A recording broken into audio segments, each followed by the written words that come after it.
When we think of global conflicts, our minds often leap to the catastrophic impacts of World War I and World War II, events that reshaped the political, social, and economic landscape of the 20th century. Yet, long before the world was engulfed in these modern cataclysms, the Seven Years' War laid claim to the title of the first true world war, stretching from 1756 to 1763. This monumental conflict, often overshadowed by its more recent counterparts, saw an unprecedented scale of global engagement, with battles raging across Europe, North America, India, and beyond. It involved most of the great powers of the time and set the stage for future international dynamics, making it a pivotal chapter in the history of global warfare that deserves recognition alongside the more widely known world wars of the later era. The war can be seen as a culmination of the struggle between two sets of powers. On one side, the Kingdom of Great Britain, Portugal, Prussia, Hanover, and other small German states. And on the other, the Bourbon kingdoms of France and Spain, along with Austria, Russia, Sweden, and Saxony. The origins of the war are complex and rooted in the long-standing rivalries between these powers. In Europe, the conflict was precipitated by the ongoing hostilities between Britain and France, as well as the ambition of Prussia under Frederick the Great to expand its territory at the expense of Austria.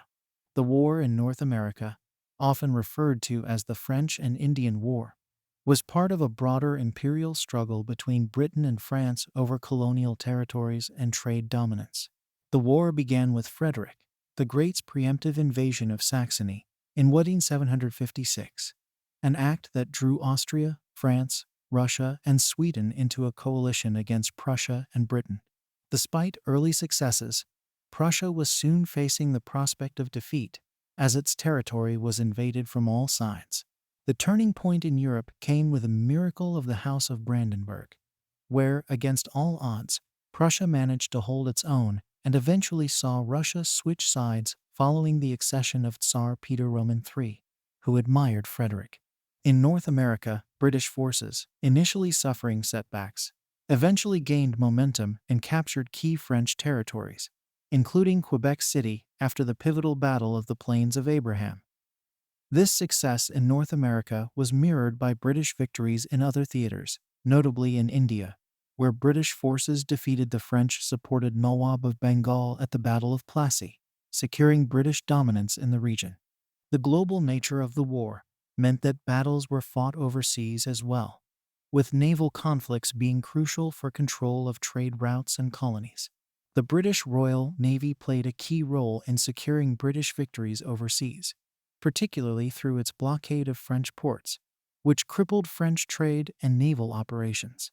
The war ended with the signing of the Treaty of Paris in 1763, which had profound implications for the global balance of power. France ceded many of its overseas territories to Britain, including Canada, India, and various islands in the West Indies, while Spain ceded Florida to Britain in exchange for the return of Havana, Cuba. Prussia managed to retain Silesia, confirming its status as a major power in Europe. The Seven Years' War, particularly through its North American theater known as the French and Indian War, had profound and far-reaching effects that directly influenced the American War of Independence.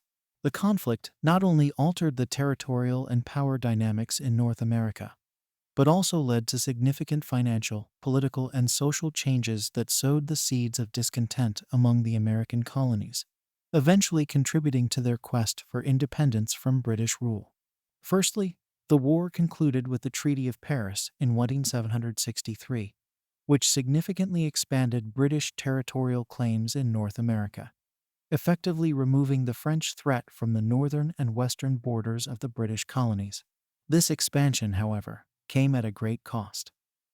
The British government had amassed a substantial debt from its military expenditures during the war. Seeking to alleviate this financial burden, Britain looked to the American colonies as a source of revenue. This led to the implementation of various taxes and acts on the colonies, such as the Stamp Act of 1765 and the Townshend Acts of 1767, which imposed direct taxes on the colonies without their consent. The principle of no taxation without representation became a rallying cry against these impositions, as the colonists had no direct representation in the British Parliament. The perceived infringement on the rights and liberties of the colonists fostered a growing sense of injustice and resentment towards the British Crown. Moreover, the war's outcome prompted Britain to enforce stricter control over its American territories to avoid further conflicts with Native Americans and to manage its vast new empire more effectively. The proclamation line of 1763, which prohibited colonial expansion westward beyond the Appalachian Mountains, was particularly unpopular among settlers eager to move into these lands. This, combined with the quartering of British troops in American homes and the enforcement of trade regulations and tariffs, added to the colonists' grievances. The shared experiences of the colonists during the war, including the collaboration of different colonies' militias, fostered a sense of unity and shared identity among them. This budding sense of American identity was further solidified in the face of common grievances against British policies post-war. In essence, the 7 Years' War set the stage for the American War of Independence by fundamentally altering the economic, political, and social landscape of the American colonies.